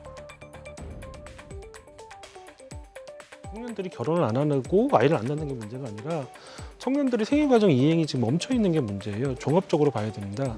그래서 혼인을 지원할 수 있는 혼인정책, 출산을 지원할 수 있는 이런 식으로 분절적으로 하는 것이 아니라 청년들이 왜 생애과정 이행을 못하고 있는지, 어떻게 우리 사회는 구조적으로 청년들의 삶을 가로막고 있는지, 우리가 기성세대들은 청년들의 기회를 주기 위해서 어떤 노력을 해야 될지에 대해서 종합적으로 고민을 해야 될 것 같습니다. 법무부가 오늘 검사장급 이상 고위급 검찰 인사를 단행했습니다. 이원석 검찰총장 취임 이후로 공석이었던 대검찰청 차장검사 자리에는 심우정 현 인천지검장이 임명이 됐습니다. 성남시 개발비리 의혹 등 이재명 민주당 대표 관련 수사를 이끌 신임 대검찰청 반부패 부장에는 양석조 현 서울 남부지검장이, 쌍방울그룹의 대북송금 의혹을 수사하는 신임 수원지검장에는 신봉수 대검 반부패 부장이 임명됐습니다. 송경우 서울중앙지검장은 위임됐습니다. 또 서울 남부지검장에는 김유철 대검찰청 공공수사부장이, 대검 공공수사부장 자리에는 박기동 서울중앙지검 3차장 검사가 이름을 올렸습니다. 채모 상병 순직 사건을 수사하다 해임된 박정훈 전 해병대 수사단장 측은 군 검찰의 독립성이 흔들리는 상황이라며 하루빨리 복귀해 보강 수사를 통해 채 상병 사건의 진실을 밝혀야 한다고 강조했습니다. 박 전 단장의 법률 대리인은 오늘 보직 해임 집행정지 신청 신문 직전 기자들을 만나 임기제인 보직을 뚜렷한 근거 없이 박탈당해 직무집행이 상당 기간 어려워지며 회복할 수 없는 피해를 입었다면서 이같이 밝혔습니다. 신문을 마친 뒤 박 전 단장의 법률 대리인은 재판부가 추석 전에 결정을 내릴 수 있도록 오는 8일 양측의 주장을 보완하고 15일까지 증거를 제출하라고 했다고 말했습니다. 네, 그런가 하면 영장이 기각돼 불구속 상태로 군 검찰 수사를 받고 있는 박정훈 전 수사단장은 내일 국방부 검찰단에 출석합니다. 박 전 단장 측에 따르면 군 검찰은 박 전 단장에게 내일 오전 10시 서울 용산 국방부 검찰단으로 출석하라고 통보했고 박 전 단장은 이에 응할 예정입니다. 박 전 단장은 해병 순직 사건과 관련해 상부의 이첩 보류 지시를 어기고 민간 경찰에 사건 기록을 넘긴 혐의 등을 받고 있습니다. 술에 취해 경찰의 보호 조치를 받았던 남성이 경찰이 떠난 지 40분 만에 차에 치여 숨졌습니다. 경찰은 취객의 요구에 따라 인근 지하철역에 데려다 줬고 할 수 있는 조치를 다했다는 입장인데 유족은 경찰의 대응이 충분하지 않았다며 강하게 항의하고 있습니다. 박정현 기자입니다. 지난달 13일 새벽 경기도 오산, 소방차와 경찰차가 식당 앞에 줄지어 서 있습니다. 조금 뒤 비틀거리는 남성이 경찰의 부축을 받으며 순찰차에 오릅니다. 술에 취한 남성이 쓰러져 있다는 신고를 받고 지구대 경찰관들이 출동한 장면입니다. 경찰관들은 남성의 요청에 따라 순찰차로 오산역 인근까지 데려가서 내려준 뒤 철수했습니다. 하지만 이후로도 일대를 배회하던 남성은 인근 버스 환승센터로 들어왔고 이곳 버스 진입로에 누워 있다가 들어오던 고속버스에 깔렸습니다. 머리 부분을 크게 다친 남성은 병원으로 이송되는 과정에서 결국 숨졌습니다. 버스 운전자는 한밤중이라 어두워서 사람이 있는 줄 몰랐다고 진술했습니다. 경찰이 떠나고 40여 분 만에 벌어진 사고. 당시 출동했던 경찰관들은 남성에게 주소를 수차례 물어봤지만 알려주지 않았고 119 구급대와 함께 남성의 상태를 종합적으로 확인한 결과 혼자 집에 갈 수 있다고 판단해 해산했다고 설명했습니다. 경기 오산경찰서도 현장 경찰이 매뉴얼에 따라 할 수 있는 조치를 충분히 했다며 중대한 과실은 없다고 봐서 징계는 검토하고 있지 않다고 밝혔습니다. 그러나 유족들은 술이 깰 때까지 파출소나 지구대에서 보호하거나 최소한 가족에게 연락해줄 수는 없었던 거냐며 분노합니다. 차에다가 두거나 아니면 인근 지구대 안에다만 둬가지고 가족이나 회사에다가 연락이라도 해줘가지고 할 수 있었으면은 시민들을 지키는 경찰관들이 최소한의 그런 거라도 해야 되지 않나. 지난 겨울에도 경찰이 술에 취한 60대 남성을 한파 속에 집 앞에 두고 떠나 사망하게 하거나 거리에 쓰러진 취객을 그대로 방치해 차에 치여 숨지게 하는 일이 잇따랐습니다. 현재 국회에는 경찰의 주치자 대응과 관련해 보호시설을 신설하고 필요할 경우 의료기관으로 옮길 것을 명시하는 내용의 법안이 발의돼 있습니다. YTN 박정현입니다. 충남 천안 동남경찰서는 가족폭력으로 접근 금지 임시조치 처분을 받고도 부인이 다니는 직장에 찾아가 행패를 부린 혐의로 60대 A씨에 대해 구속영장을 신청할 계획입니다. A씨는 어제 저녁 7시 반쯤 흉기를 들고 천안시 영성동 건물을 찾아가 부인에게 행패를 부리다 자해를 시도했고 경찰이 테이저건을 사용해 검거했습니다. 한의원 네트워크 회사인 광덕안정 대표이사와 임원진들이 수백억 원대 사기 대출 혐의로 무더기로 재판에 넘겨졌습니다. 검찰은 2020년 8월부터 일시 차입금을 통해 허위로 부풀린 예금 잔고를 치과 의사나 한의사의 자금으로 속여 259억 원어치의 신용보증기금 보증서를 발급받은 혐의로 광덕안정 대표 주모 씨 등 21명을 불구속 기소했습니다. 주 씨는 더불어민주당 현역 국회의원 아들이기도 한데 이번 사건과 해당 의원의 연관성은 드러나지 않은 거로 알려졌습니다. 평창 알펜시아 리조트 인수 자금을 마련하기 위해 계열사에 4천억 원대 손해를 끼치고 650억 원대 계열사 자금을 빼돌린 혐의로 수배 중인 KH그룹 배상윤 회장의 황제 도피를 도운 그룹 임직원들이 실형을 선고받았습니다. 법원은 KH그룹 총괄 부회장 우모 씨에게 징역 1년을 선고하고 수행팀장 이모 씨에게는 징역 1년과 벌금 500만 원을 선고했습니다. 오늘 오전 11시 반쯤 대구 신천동에 있는 건물에서 개축 공사를 하던 중 불이 나 30분 만에 꺼졌습니다. 인부들은 모두 대피해 다친 사람은 없었습니다. 소방당국은 냉각탑이 과열돼 불이 났다는 진술을 토대로 원인을 조사하고 있습니다. 술에 취해 출동한 구급대원을 폭행하는 사건이 매년 200건 정도씩 발생하고 있습니다. 지난해 심신미약 감경을 받을 수 없도록 하는 특례 조항이 생겼지만 폭행당하는 구급대원은 좀처럼 줄지 않고 있는데 방호복을 챙겨 입거나 피하는 수밖에 없다고 합니다. 유서연 기자가 취재했습니다. 구급대원 이모성 씨는 재작년 길에 남성이 쓰러져 있다는 신고를 받고 응급 출동했다가 봉변을 당했습니다. 술에 취해 있던 남성이 임 씨를 밀치고 폭행해 타박상을 입은 겁니다. 아이 나 자는데 왜 깨워? 이렇게 하면서 팔을 휘두르시고 저희한테 못 오게 하려고 하는 행위를 하시다가 저희가 이제 피처 그걸 보지 못하고 신체를 맞는. 지난해 2월 광주광역시에서도 만취 상태로 길거리에 누워있다가 이송되던 남성이 구급대원을 마구 때리는 일이 발생했습니다. 비좁은 구급차 안이라 대원은 주먹 세례를 피할 수도 없었습니다. 이처럼 출동한 구급대원을 폭행하는 사건은 2019년부터 해마다 200건 정도씩 발생했는데 특히 지난해에는 300건에 육박했습니다. 일선에서는 피해가 크지 않은 경우엔 그냥 넘어가는 경우도 많아서 실제 규모는 더 클 것으로 추정됩니다. 직접적으로 막 출혈이 많이 심하다든지 정말로 저희가 의식을 잃을 정도의 그런 일상적인 그런 폭행, 정말 진짜 폭행이라고 하는 종류가 아니면 거의 그냥 저희가 이해할 수 있는 선에서는 많이 이해하는. 특히 가해자 10명 중 8명 이상은 음주 상태에서 구급대원을 폭행한 것으로 드러났습니다. 그래서 지난해 1월엔 술에 취해 소방공무원의 활동을 방해하면 형을 감경하지 않을 수 있게 법률도 개정했지만 구급대원 폭행은 좀처럼 줄지 않고 있습니다. 결국 대원들은 신고 내용에 주치자라는 언급이 있으면 미리 방호복을 입거나 카메라를 챙기는 등 스스로를 지켜야 하는 현실입니다. 소방당국도 구급차에 CCTV를 설치하고 피해 입은 대원은 법적으로 지원하고 있지만 폭행이 벌어지고 난 뒤 수습하는 것에 불과합니다.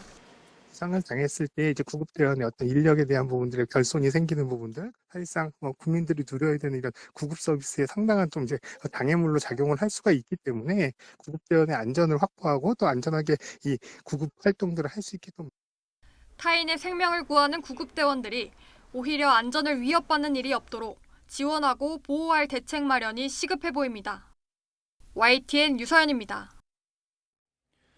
일본 강제징용 피해자 유족이 제3자 변제를 거부하면 배상금 공탁 신청을 불수리하는 것이 옳다는 서울 북부지방법원의 판단에 대해 정부가 불복해 항고했습니다. 행정안전부 산하 일제강제동원 피해자 지원재단은 오늘 일제강제징용 판결금 제3자 변제 공탁 불수리 이의 신청을 기각한 서울 북부지방법원에 항고장을 제출했습니다. 앞서 정부는 강제징용 판결금 제3자 변제 공탁 불수리 이의 신청을 기각한 전주지방법원에도 재단 명의로 항고장을 제출했습니다. 네, 일본이 지난달에 후쿠시마 원전 오염수 방류를 시작하자 수산업계는 그야말로 비상이 걸렸죠. 오염수 방류 열흘을 넘긴 지금 우려한 대로 소비 위축은 현실화하고 있을까요? 네, 한 국내 카드사가 오염수 방류가 시작된 뒤부터 일주일 동안 서울 노량진 수산시장의 카드 매출을 분석해 봤습니다. 매출이 전주보다 48%가량 늘어난 것으로 나타났습니다. 그러니까 소비자가 수산시장에서 쓴 돈이 방류 전주보다 더 많았다는 얘기인데요. 또 이 기간 시장을 찾은 사람이 35.4% 증가했고 매출 건수도 39.7%가 늘어난 것으로 나타났습니다. 음식 업종 가운데 횟집을 포함해 해산물 업종 매출도 같은 기간에 1.2% 늘어난 것으로 집계되고 있는데요. 수산물 소비 위축이 우려됐지만 오히려 소비가 늘었다? 카드사 해석은 이렇습니다. 여름철이 끝나는 8월 말 수산물 소비가 증가하는 경향이 있고 또 방류 영향이 없을 때 미리 해산물을 사 먹자라는 수요 등이 함께 반영된 현상이라고 분석을 하고 있습니다. 정부도 오늘 비슷한 조사 결과를 밝혔습니다. 해양수산부가 방류 직후 대형마트 3개사의 수산물 매출액이 전주보다 소폭 늘었다고 발표한 건데 또 간접적으로 수산물 판매량을 알 수 있는 도매시장 판매점의 부산물 배출량 조사 등의 통계를 근거로 소비 위축 현상이 나타나지 않고 있다고 강조했습니다. 저희가 말씀드리는 게 조심스러운 부분이 있습니다. 왜냐하면 기간도 짧고 앞으로 좀 장기적인 추이를 봐야 되기 때문에 당초 우려했던 가시적인 소비 위축은 나타나고 있지 않다는 정도로만 이해를 해주시면 좋을 것 같습니다. 네, 이를 두고 누리꾼의 의견도 분분합니다. 우선 앞서 들으신 정부의 해석처럼 소비 위축이 없다는 분석에 힘을 실는 의견부터 살펴보면 수산물 예전처럼 먹어도 괜찮다.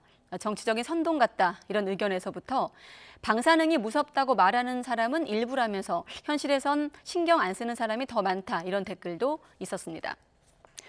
그런데 표면에 나타난 숫자로 해석할 게 아니라 그 이면을 보자는 의견도 눈에 띄었는데요. 이를테면 통계 함정이란 거죠. 오염수가 우리 해역에 도달하기 전에 미리 먹자는 심리다. 사재기 현상이 반영된 결과다. 소비 통계 말고 실질적으로 소비자의 의견을 확인하면 다른 결과가 나올 수도 있다. 이런 의견도 눈에 띄었습니다. 이런 반응 하나하나에 가장 민감한 사람들, 바로 어민들, 수산업계 종사자일 텐데요. 우선 지역에 따라 또 시장 규모에 따라 온도차가 있고 당장 매출이 늘어도 언제 수산물 위기가 위축될지, 수산물 소비가 위축될지 불안하다, 조심스러운 분위기가 감지되고 있는데요. 오염수 방류 12일째, 최근 수산물 관련 소비 지표가 일시적인 추이일지 아니면 실제로 소비 위축으로 굳어질지 이 방류된 오염수 안전성 여부에 따라 달라질 수 있을 것 같습니다.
네, YTN 뉴스큐 다시 공교육 멈춤 보도로 이어가겠습니다.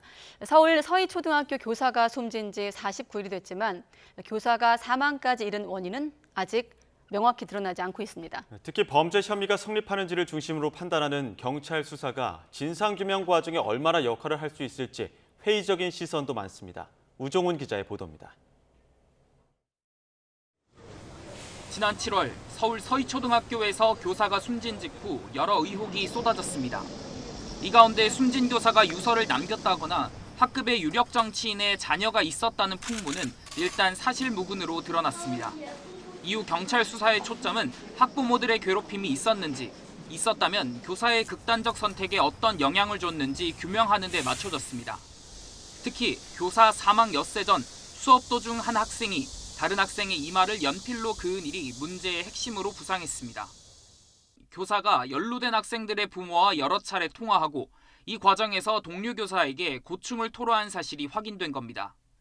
경찰도 이른바 연필 사건의 양측 학부모 4명을 참고인 신분으로 불러 조사했는데 폭언 등 범죄 혐의가 있다고 볼 부분은 발견되지 않았다고 지난달 밝혔습니다.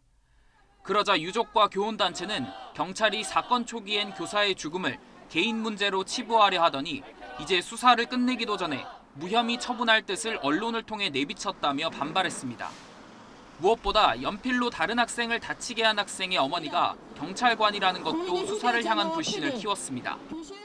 49일 동안 명확하게 어떻습니다라는 게 나온 게 없습니다. 수사 당국의 수사 의지가 있는지, 강력한 의지가 있는지 의심할 수밖에 없다라고 봅니다. 경찰은 수사가 상당 부분 진행됐지만 어떤 혐의를 놓고 학부모를 상대로 수사하는지는 알려줄 수 없다는 입장입니다. 이어 학부모의 직업은 범죄 혐의를 살피는 데서 고려할 사항이 아니라고 강조했습니다. 교사가 숨진 지 49일이 되도록 죽음의 원인은 불투명한 상황. 유족과 교원단체는 고인의 일기 내용과 동료들에게 털어놨던 어려움을 토대로 교권 추락에 따른 죽음이 명백하다며 공분하고 있습니다. 그러나 경찰은 학부모들에게 협박이나 모욕 등 범죄 혐의가 있는지 주로 살피는 만큼 앞으로 나올 수사 결과가 얼마나 받아들여질 수 있을지는 미지수입니다. YTN 우종훈입니다. 네, 다시 말씀드리면 서희초 교사 사망 49주인 오늘 교사들이 집단으로 연가나 병가 등을 활용한 공교육 멈춤이 진행되고 있습니다. 오후부터는 추모제와 집회도 이어졌는데 교육부가 거듭 징계 의지를 밝히면서 교육당국과 교사들 간 긴장감도 높아지고 있습니다. 취재 기자와 더 자세히 알아보겠습니다. 어서 오십시오. 네. 4시 반에 이제 추모제가 시작이 됐고 한 30분 정도 시간이 흘렀습니다. 검은 옷을 입은 교사분들이 아까 하나둘씩 모이고 있다라는 걸 현장 취재 기자가 알려줬는데 혹시 현장 화면 볼 수 있으면 김연아 기자와 함께 다시 한번 보겠습니다. 네. 자, 국회 앞의 모습을 보고 계신데요. 현재 시각 5시고 말씀드린 대로 4시 반부터 여의도 또 전국교육청에서 추모 집회가 열리고 있습니다. 자, 숨진 서희초 교사를 추모하고 또 교권 회복을 촉구하는 대규모 집회, 아까 묵념과 함께 시작됐다 이렇게 알려드렸고요. 네, 별도 마련된 추모 장소에 국화꽃 대신에 카네이션을 헌화하고 있다는 얘기도 들을 수 있었는데 지금 국회의사당을 중심으로 화면 아래쪽으로 쭉 지금 대규모 인원이 참석한 것으로 확인되고 있습니다. 예, 지금 참석한 일부 교원들도 보이고 지금 다른 서희초 교사 49제 추모 집회를 위해서 이야기하는 모습들도 보이고 있는데요. 네. 지금 이 시각 국회의사당 앞을 보고 계십니다. 네, 각자 다 이번 추모 집회를 통해서 교사들이 말하고 싶은 구호들이 팻말 안에 담겨져 있습니다. 진상 규명이란 문구도 눈에 띄고 교권 보호라는 말이 역시나 눈에 띄고 있습니다. 자, 유족이 쓴 편지도 읽고 또 유치원 또 초중 고등 교사들이 무대에 올라서 교권 회복을 촉구하는 현장 보고 계신데 정치인들의 모습도 보이고 있고요. 예. 네, 조금 전에 4시 30분부터 이제 추모대가 시작이 돼서 지금 30분 정도 진행이 된 것 같은데 지금 상황 어떤지부터 좀 살펴볼까요, 김연아 기자? 네, 지금 보시다시피 4시 반부터 이 서울 여의도를 포함해서 전국 교육청에서 동시에 추모제가 진행이 되고 있습니다. 지금 화면으로 보셨듯이 이제 여의도 앞에 대로 중에서 양방향 대로 중에 지금 한 방향을 거의 다 막은 상태인데요. 네. 현장에서 전해온 말에 의하면 이제 피켓을 한 2만 장 정도 준비를 했는데 그 1차분은 다 동이 났고 그리고 추가로 피켓이 오고 있다고 해서 주최 측에서는 지금 한 수만 명 정도가 모였다. 이렇게 보고 있습니다. 생각보다는 좀 많은 규모가 될 것 같아요. 지금 평일이고 또 앞서 교육부가 막 징계에 대해서 강하게 경고도 했기 때문에 이렇게 모이지 못할 거라는 얘기도 있었는데 그럼에도 불구하고 많이들 모이고 있는 것 같습니다. 네, 저희가 오늘 계속 보도를 하고 있는데 연가나 병가 형식의 이제 집단 행동 아니겠습니까? 자, 집단 행동의 방식도 다시 한번 설명을 해주시죠. 네, 지금 일단 집단 연가 또는 당일날 병가 또는 병조퇴 이런 걸 이용해서 온 건데요. 특히 지금 와 있는 교사들은 이제 정상적으로 초등이나 중등 교사들일 경우에는 정상적으로 이제 퇴근하는 시간이 보통 4시에서 한 4시 10분 정도라고 하는데 그걸 다 맞췄다면 지금 여기에 오기는 어려운 상황인 거잖아요. 그래서 지금 모여 있는 교사들은 이제 물론 교사만 와 있는 건 아니겠습니다만 지금 와 있는 교사들은 대부분 뭐 병가나 병조퇴 이런 거 쓰고 와 있는 사람이라고 봐야 될 것 같습니다. 사실상 집단으로 병가나 연차를 써서 우회적으로 파업을 했다 이렇게 보여지는 상황이고요. 그래서 이 집단 행동, 특히 이 우회 파업 이런 것들은 사실 교원의 신분으로는 금지된 거기 때문에 교육부가 강력히 징계를 경고했던 내용이기도 한데 예상보다는 많은 사람이 지금 참여를 한 걸로 보입니다. 네, 혹시 가능하면 잠깐 현장의 목소리를 들어볼 수 있을까요? 연단 위에 발언이 이어지고 있는데. 우리는 살고 싶습니다. 교사로 살고 싶습니다. 교사로 살고 싶습니다. 라는 발언이 들려왔습니다. 네, 이렇게 서울 지금 여러분이 보고 계시는 화면은 이 시각 서울 국회의사당 앞에서 열리고 있는 대규모 집회를 보고 계신데 전국 각 시도 교육청 앞에서도 동시다발 집회가 열릴 예정입니다. 자, 진상 규명 또 교권 확립을 위한 관련법 개정 지금 보고 계신 장소가 국회 앞 아니겠습니까? 역시나 관련법 개정을 촉구하는 목소리가 높은 상황이고 교육부의 징계 방침 철회를 함께 요구하고 있는 교사들의 모습 보고 계십니다. 김연아 기자 설명도 좀 해주셨지만 교육부가 강경 대응 방침 여러 번 밝히면서 참여하는 학교가 늘기도 했다, 줄기도 했다 좀 과정들이 좀 있지 않았습니까? 그 과정도 좀 설명을 해주시죠. 네, 일단 교육부가 강경 기조에 따라서 지난 주말까지 원래 집계를 했던 거는 이제 학교 30곳이 전국의 학교 30곳이 재량 휴업을 한다 이렇게 결정을 했었습니다. 근데 오늘 오전에 다시 집계한 결과 10시 기준으로 37개 학교로 늘었습니다. 서울이 이제 9곳에서 2곳이 늘어서 11곳으로 늘어가지고 가장 많고요. 광주와 충남도 2곳이 늘어서 7곳이 됐습니다. 또 인천도 1곳이 늘어서 3개 학교가 오늘 수업을 하지 않기로 결정을 했습니다. 이 재량 휴업을 하지 않은 학교에서도 예상보다 교원 결원 규모가 커져서 정상 수업을 하지 못한 곳이 속출했는데요. 이 때문에 오늘 학교 현장에선 혼란이 벌어졌는데 이 아침에 갑자기 단축 수업을 한다고 공지를 보내거나 아니면 그 등교 직후에 하교를 시키는 곳까지도 나왔습니다. 네, 학부모 일부 불편이 있었습니다만 그럼에도 불구하고 또 교사들에게 좀 힘을 실어주는 학부모들의 목소리도 있었는데 아까 취재한 내용 보니까 공교육이 많이 무너져 있고 학부모의 목소리입니다. 미래의 아이들을 위해서 현재 선배들이 이렇게 노력하고 있다라는 걸 좀 힘을 주기 위해서 추모 현장에 왔다는 학부모의 목소리도 있었습니다. 그래서일까요? 자, 공교육 멈춤 규모가 좀 크지 않을 것으로 일부 예상하기도 했는데 반대인 것 같고요. 어떻게 좀 집계되고 있습니까? 네, 일단 실제로 오늘 아침 대부분 초등학교에서 등교길이 월요일인데도 상당히 한산했습니다. 등교 시간이 되도록 학교에 오지 않는 학생들이 많았는데요. 이 가정통신문 한번 보겠습니다. 지난주에 이런 가정통신문 받으신 학부모님들 실제로 많을 겁니다. 가정통신문 띄워주실 수 있을까요? 중계하면 잠시 접고 저희가 또 준비되는 대로 띄우겠습니다. 네, 이런 가정통신문인데요. 이게 서울 지역 한 초등학교 안내문인데 교사들이 오늘 서희초 교사 추모와 교육 공동체 회복을 위한 입법 촉구 노력에 동참할 수 있는데 규모를 파악하는 데 어려움이 있다. 그래서 단축 수업이나 학급 통합, 학년 통합 운영 등이 될 수 있고 심각하면 학생들을 바로 하교시킬 수밖에 없다. 이렇게 안내를 하고 있습니다.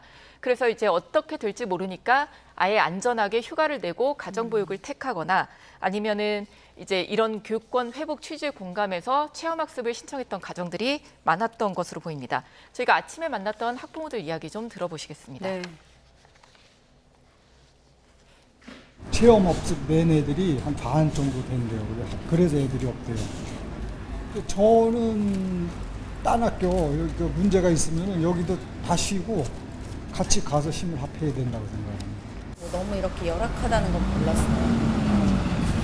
그러니까 뭐 업무가 사무적으로 많고 막 이런 거는 알고는 있었는데 그게 이제 뭐 그 정도 한파까지 차서 감당할 수 없는 정도인지는 몰랐죠. 그 가정통신문에도 나왔지만 심각하면 등교 직후 하교할 수 있는 경우도 생길 수 있다 이렇게 안내를 했습니다만 진짜로 그런 일이 생기기도 했습니다. 어떻게 이렇게까지 일이 좀 이어진 겁니까? 따지고 보면 이제 최근에 교육부의 이 강력한 징계 경고 이것과 관계가 있습니다. 이 교육부가 9.4 공교육 멈춤 움직임이 본격화됐을 때부터 이 집단 연가 사용 시 파면이나 해임 등 중징계 가능성을 경고했고 재량 휴업에도 강하게 반대해 왔는데요. 때문에 재량 휴업이나 수업 조정을 검토했다가 정상 수업하기로 급선회한 학교가 속출했고 교사들의 연가 신청도 잇따라 반려됐습니다.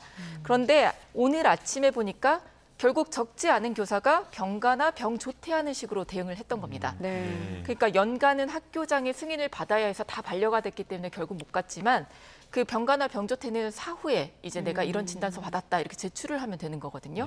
그래서 이걸 이용해서 당일날 아침에 저 오늘 갑자기 너무 아파서 못 나갑니다. 이렇게 하는 식으로 대응을 했던 겁니다. 그러니까 결국 이제 이 당일날 아침에 결원 규모가 막 파악이 되고 안 나오는 교직원이 많아지니까 수업이 불가능해지고 이런 네. 상황들이 발생을 했던 건데요. 실제로 경기도의 한 초등학교의 경우에도 이 재량 휴업을 검토하다가 다시 정상 수업하겠다 공지를 했는데 오늘 아침에 8시가 지나서 교원의 80%가 지금 나오지 않겠다고 했다. 정상 수업 못한다. 이러면서 단축 수업을 해버렸다는 소식도 전해졌습니다. 네, 지금 담당 기자인 김연아 기자와 함께 공교육 멈춤 관련 보도를 하고 있는데 여러분 지금 보고 계시는 화면은 다시 이 시각 국회의사당 앞입니다. 대규모 집회가 열린 지 한 40분 정도 시간이 흘렀고요. 지금 이 화면은 국회 앞입니다마는 서희초등학교에서도 추모식이 열렸고 그 자리에는 또 교육부 장관이 참석한 것으로 저희가 보도를 했습니다.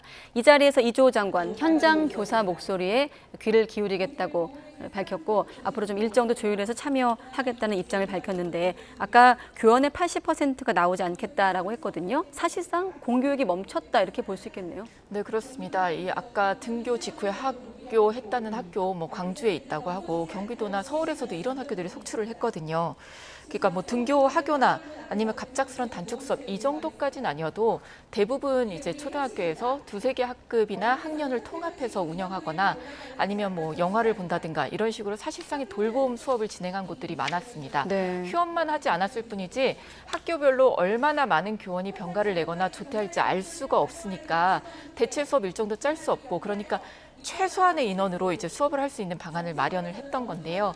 그런데도 교원 공백이 커서 서울시 교육청에서 800명 이상을 긴급 지원해서 이 관내 학교에다 지원을 했고 각급 교육청에서도 이 인력 지원에 나섰습니다. 예, 교육부가 애초에 강력 징계 경고하기도 했었고 실제로 교원이 좀 결원되는 경우들도 있었고요. 네. 그러다 보니까 조금 이후에 또 상황들은 좀 복잡하게 될 수도 있을 것 같긴 한데 오늘 서희초 추모식이 있었을 텐데 이 자리에서는 이주호 부총리가 참석을 했죠. 네, 아까 전해주신 대로 이 서희초는 오늘 휴업하고 오후 3시 반에 숨진 교사의 추모식이 예정이 돼 있었는데요. 이 자리에 이주호 부총리, 그러니까 교육부 장관이 참석을 했습니다.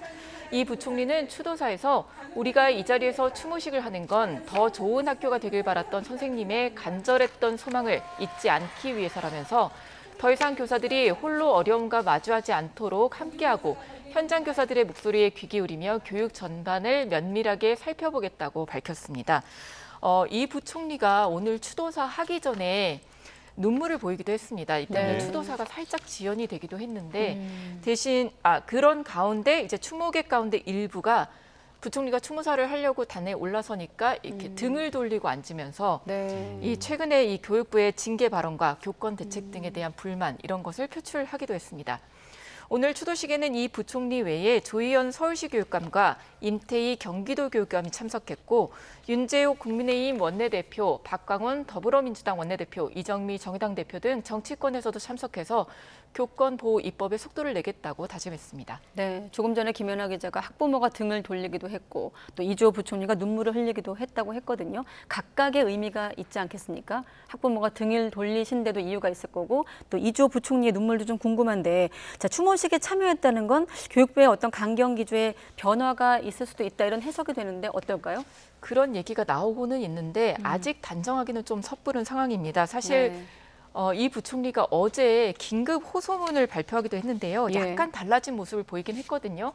그간 이제 공식 자료에서 이 공교육 멈춤과 관련해서 언급할 때마다 공교육 멈춤은 학습권 침해라든가 아니면 교원의 집단 행위는 불법이다. 그리고 뭐 엄주 법과 원칙에 따라서 항상 엄중 조치하겠다 이 말을 빠뜨리지 않고 있었는데 어제는 이 단어들이 모두 다 사라졌습니다. 그리고 관련해서 오늘 기자단 그 정례 브리핑에서도 기조가 좀 변하는 게 아니냐 이런 질문이 쏟아졌는데 일단 교육부 관계자는 기존 원칙이 바뀌지 않았다. 그러니까 오늘 공교육 멈춤을 위해서 집단 연가와 병과 조퇴한 교원들에 대한 징계 방침이 바뀌지는 않았다고 밝혔습니다. 다만 오늘은 교육처 전체가 같이 추모하는 날이라서 징계 내용을 별도로 말하기는 어렵다면서 구체적인 대답은 피했는데요. 이 재량 휴업한 학교 명단에 의해서 일단 연가, 병가, 조퇴 이런 거 신청한 교원 정보를 모으고 있기 때문에 일단 기조가 바뀌었다, 이렇게 바뀌고 있다 이렇게 말하기도 사실은 어렵습니다. 김연아 기자 설명 중에 마침 이주호 장관이 서희초 추모제에 참석했을 당시에 화면에 좀 조금 전에 들어왔거든요. 아까 눈물을 흘렸다고도 했는데 자, 이주호 장관이 추모제 참석한 화면 준비되면 한번 보여주시죠. 네. 자, 49제를 기리기 위한 추모제 이주호 장관이 참석했는데 네. 아픔을 같이 나누기 위해 이 자리에 함께해 주신 선생님들께도 경의를 표합니다. 7월 18일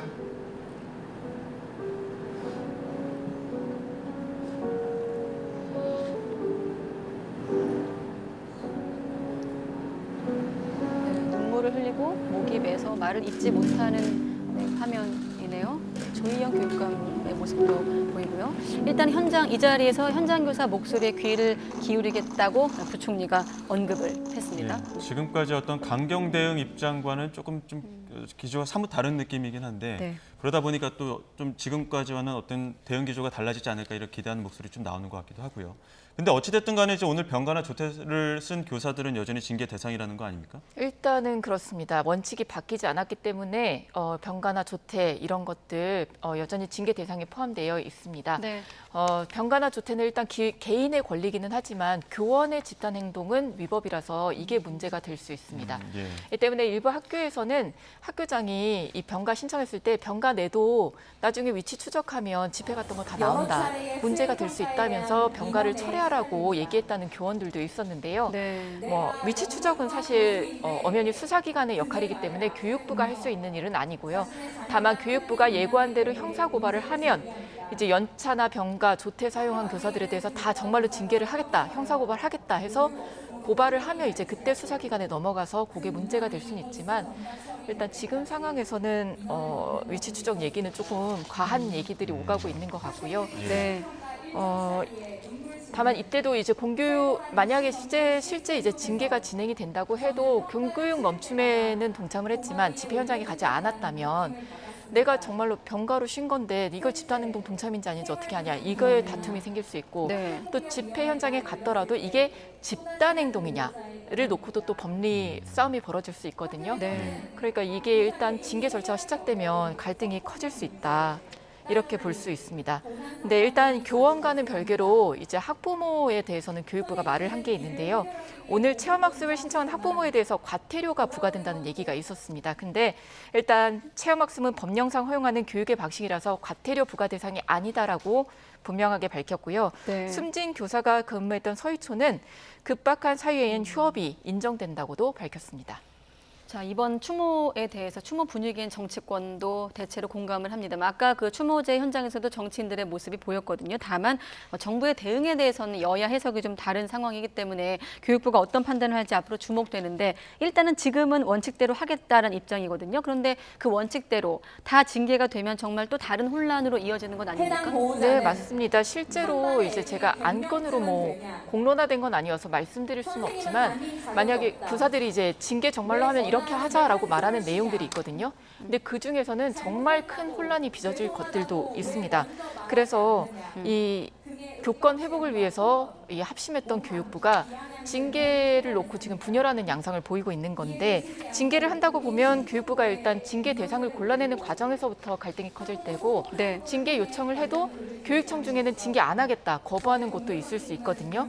그래서 결국 교사랑 교육청, 교육부가 서로 계속 대립하는 양상이 빚어지면서 심각한 갈등을 빚을 거다 이런 우려도 나옵니다. 그런데 다만 이제 교육부 기자단 브리핑에서 징계 수위와 관련해서 언급을 한 게 있는데요.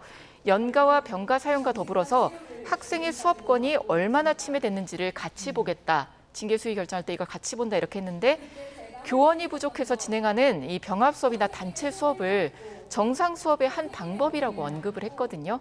그래서 학생이 병합 수업을 받았더라도 이 정상 수업을 받았다고 본다면 수업권이 침해되지는 않은 거기 때문에 징계에도 참작 여지가 생기는 게 아닌가 이렇게도 읽히는데 일단 교육부가 이 문제를 어떻게 해결해 나갈지는 실제로 봐야 할 걸로 보입니다. 네, 지금 여러분이 김연아 기자 옆으로 보고 계시는 화면은 이 시각 국회의사당 앞이고 4시 반에 시작된 집회가 지금 5시 18분으로 흘러왔습니다. 묵념과 함께 대규모 집회가 시작이 됐고 교권 보호 합의안 마련하라라는 피켓도 지금 보였고요. 마침 저희가 아까 연단에 오르신 그 발언자의 목소리가 교사로 살고 싶다였습니다. 자, 끝으로 김연아 기자가 이번 집회 말고 또 저녁에도 일정이 있는 것 같은데 교사들의 좀 입장을 다시 한번 정리해주고 마무리하겠습니다. 네, 일단 요 지금 4시 반에 서울 여의도 그리고 전국 교육청 앞에서 추모제가 진행이 되고 그 교육청별로 아예 4시 반이 아니라 7시에 아예 추모식으로 추모 문화제 비슷하게 시작하는 곳도 있거든요. 네. 그리고 전국 그 교대에서도 7시 그리고 서울교총에서도 7시에 추모제가 진행이 됩니다. 네. 그 사실 지금 이 여의도 집회도 4시 반에 시작은 했지만 6시까지 예정이 돼 있는데 6시 이후에 어떻게 될지 사실은 모르는 거거든요. 예. 퇴근하고 오시는 교사들이 있다고 하기 때문에 이 상황도 좀 지켜봐야 할 것 같습니다. 네, 알겠습니다. 마침 저녁 7시에 한국교총 전국교대에서 추모제가 있다는 내용까지 확인하고 사회정책부 김연아 기자와 함께 공교육 멈춤과 관련된 보도 종합해봤습니다. 수고했습니다.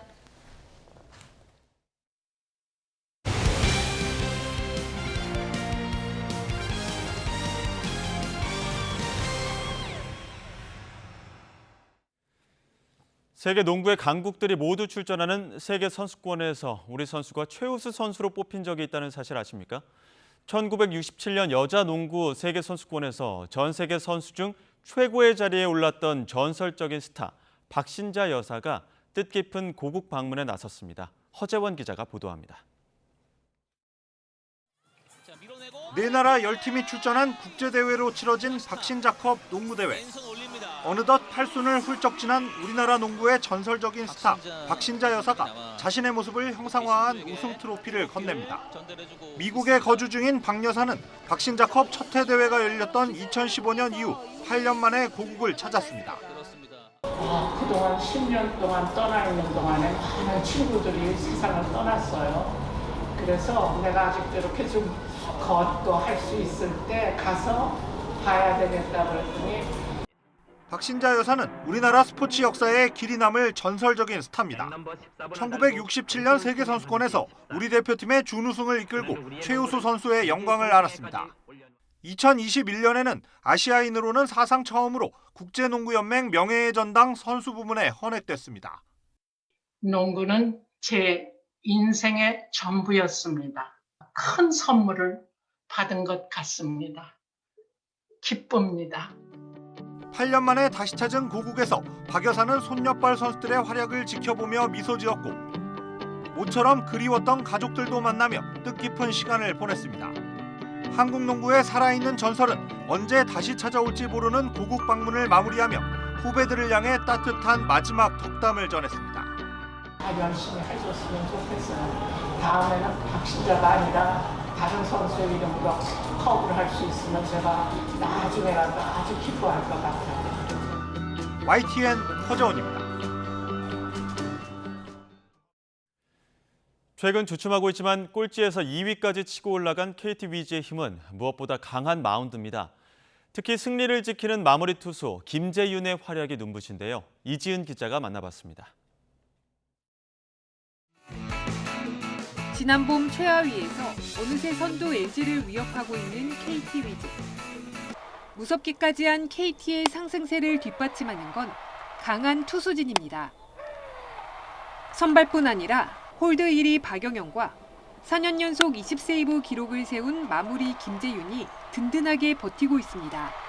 워낙 배울 점도 많은 친구고 앞에서 또 잘 던져주면은 뒤에서 제가 던질 때도 또 그런 시너지 효과도 나는 것 같고 마이너리그에서 힘든 시절을 보내고 포수에서 투수로 새롭게 시작한 야구 인생. 저는 되게 포수를 되게 의지를 많이 하고 되게 많이 믿고 가는 편인 것 같아요. 그래서 제가 해봤기 때문에. 순탄치 않았던 과정은 김재윤을 더욱 단단하게 만들었습니다. 한 번씩 좀 안 될 때 옛날 생각도 좀 하게 되고 옛날에 이렇게 했었는데 지금 이제 이 정도로 무너지면 안 된다. 묵직한 직구만큼이나 팀에서의 존재감이 큰 KT의 수호신. 잘 못 던졌을 때 뭐 크게 신경 쓰지 말라고 어차피 마무리는 너다. 약간 이런 되게 힘 있는 말씀을 해주세요. 시즌 뒤 생애 첫 FA 자격을 얻게 되는 김재윤은 팀의 우승을 꿈꾸며 한결같은 모습으로 마운드를 지키고 있습니다. 부상 없이 일단 한 시즌을 잘 치르고 그다음에 포스트 시즌 올라가서 우승을 하는 게 제 그래도 마지막 목표인 것 같습니다. KT 위즈 화이팅! YTN 이지은입니다. 이달 축구대표팀의 A매치에 출전하는 K리거 8명이 영국으로 출국했습니다. 어제 차두리 코치와 이기재 등 선수 3명이 먼저 출국한 데 이어 어제 소속팀 경기를 치른 조현우와 문선민 등 8명이 오늘 영국행 비행기에 올랐습니다. 허벅지 부상 중인 이강인을 제외하고 손흥민과 황희찬, 조규성 등 유럽파 선수들은 영국 현지에서 대표팀에 합류합니다. 국제청소년 도로사이클 대회 뚜르드 DMG 4일차 경기에서 네덜란드의 그롤룬이 구간 우승을 차지했습니다. 그롤룬은 산악 구간이 포함된 강원도 인제에서 고성까지 73.3km를 1시간 43분 58초 기록으로 가장 먼저 주파했습니다. 개인 종합 1위는 핀란드 국가대표 보르메스가 차지했습니다. 한반도 평화의 염원을 담아 DMZ 접경 지역 533km 레이스를 펼치는 이번 대회는 내일 5일차 경기와 양구에서의 폐막식을 끝으로 대장정을 마감합니다. 요즘 아침 저녁으로는 제법 선선함이 감도는데요. 하지만 한낮에는 여전히 여름 기운이 남아 있습니다. 내일도 낮 동안 30도 안팎의 늦더위가 기승을 부리겠고요. 일교차도 서서히 커지겠습니다. 현재 일부 지역에는 소나기가 쏟아지고 있습니다. 밤까지 산발적으로 이어지겠고요. 동풍의 영향을 받는 동해안에는 모레까지 가끔 비가 내리겠습니다. 내일도 하늘에는 구름이 많이 지나겠고 제주도와 남해안, 동해안에는 너울성 파도까지 높게 일겠습니다. 내일 아침 기온은 오늘과 비슷해서 선선하겠는데요. 서울의 아침 기온이 24도, 대구가 23도로 출발하겠고요. 한낮에는 늦더위가 기승을 부리겠습니다. 내일 서울의 한낮 기온은 31도, 대전과 대구는 30도, 광주는 32도 선까지 크게 오르겠습니다. 남은 한 주간 내륙은 대체로 맑겠지만 예년보다 더운 날씨가 이어질 전망입니다. 지금까지 날씨 정보였습니다.